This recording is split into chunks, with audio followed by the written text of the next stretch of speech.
So once again welcome back to CS Rockets. അപ്പോൾ സുഖമെന്ന് വിചാരിക്കുന്നു.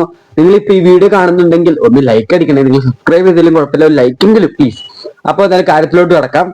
അങ്ങനെ ബിഗ് ബോസ് വീട്ടിലോട്ട് ഒന്നാം സീസണിൽ ഉണ്ടായിരുന്ന സാബുമോന്റെ ഒപ്പം ഉണ്ടായിരുന്ന ശ്വേത എന്ന് പറഞ്ഞ ഒരു മത്സരാർത്ഥി കൂടെ കയറി വന്നിട്ടുണ്ട്. ശ്വേതയുടെ സ്വഭാവം നമുക്ക് വ്യക്തമായിട്ട് അറിയാം. നല്ല രീതിയിൽ അടിയുണ്ടാക്കുന്ന ഒരു ക്യാരക്ടർ ഉള്ള ഒരാൾ തന്നെയാണ്. അപ്പോ ശ്വേത വെറും കൈയോടെ അല്ല ഈ ഗസ്റ്റ് ആയിട്ട് ബിഗ് ബോസ് വീട്ടിലോട്ട് വന്നിട്ടുള്ളത്. വന്നേക്കുന്നത് ഒരു കഷ്ണം ഡയമണ്ടും കൊണ്ടാണ്, അല്ലെങ്കിൽ ഒരു ഡയമണ്ടും കൊണ്ടാണ് വന്നിട്ടുള്ളത്.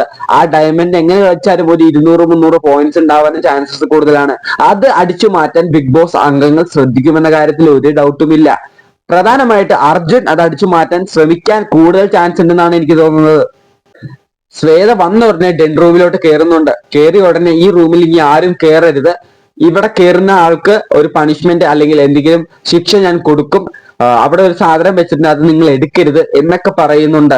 അപ്പോൾ തന്നെ ബിഗ് ബോസ് അംഗങ്ങളിൽ ഒരുപാട് പേർക്ക് മനസ്സിലാവുന്നത്, ഓ അങ്ങനെയാണ് കാര്യം, എന്നാൽ അത് എടുത്തിട്ടേ ബാക്കി കാര്യമുള്ളൂ എന്ന മൈൻഡിലാണ് എല്ലാവരും ഇരിക്കുന്നത്.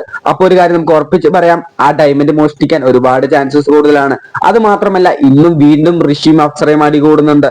ആ ഫൈറ്റിൽ എന്ന് പറഞ്ഞു കഴിഞ്ഞാൽ ഇന്നലെ ഋഷിക്ക് നല്ല രീതിയിലുള്ള പരിക്ക് പറ്റിയിട്ടുണ്ട്. നല്ല രീതിയിലുള്ള പ്രാങ്ക്, നല്ല രീതിയിലുള്ള കൊഹാദം എല്ലാം കിട്ടിയിട്ടുണ്ട് ഋഷിക്ക്. അതുകൊണ്ട് തന്നെ ഋഷി റിവെഞ്ച് എടുക്കാനുള്ള ചാൻസ് വളരെ കൂടുതലാണ്. അതുകൊണ്ട് തന്നെ ആയിരിക്കും അപ്സരയെ ഇന്ന് പ്രൊവോക്ക് ചെയ്ത് നല്ല രീതിയിൽ പ്രഷർ കയറ്റുന്നത്. അപ്സര ഒരുപാട് നേരം മിണ്ടാണ്ടിരിക്കുന്നുണ്ട്. വീണ്ടും വീണ്ടും അപ്സരയെ പ്രൊവോക്ക് ചെയ്ത് അപ്സരയും പൊട്ടിത്തെറിക്കുന്നുണ്ട്. പക്ഷെ ഇത് പൊട്ടിത്തെറിക്കുന്നത് ഗസ്റ്റിന്റെ മുമ്പിലാന്നുള്ള കാര്യം ഇവർ മറന്നു പോകുന്നുണ്ട്. ചിലപ്പോ ഇത് ഋഷിയുടെ പ്രാങ്ക് ആണെങ്കിൽ അത് അങ്ങനെ വിടാം, അല്ലാന്നുണ്ടെങ്കിൽ ഇത് വലിയൊരു പ്രശ്നത്തിലേക്ക് എത്തിച്ചേരാൻ കൂടുതൽ ചാൻസ് കൂടുതലാണ്. അങ്ങനെ അവർ തമ്മിൽ അടികൂടുകയാണെങ്കിൽ പോലും പവർ ടീമും എല്ലാവരും സപ്പോർട്ട് ചെയ്യാൻ പോകുന്നത് ഋഷിക്ക് തന്നെയായിരിക്കും. ആകെ ഉണ്ടായിരുന്ന ഒരു ഫ്രണ്ട് ശരണ്യയും അടികൂടി പിരിഞ്ഞുപോയി. ഇപ്പോ സത്യം പറഞ്ഞാൽ അപ്സരയ്ക്ക് സപ്പോർട്ട് ചെയ്യാൻ അവിടെ ആരുമില്ലാത്തൊരു ഗതിയാണ്.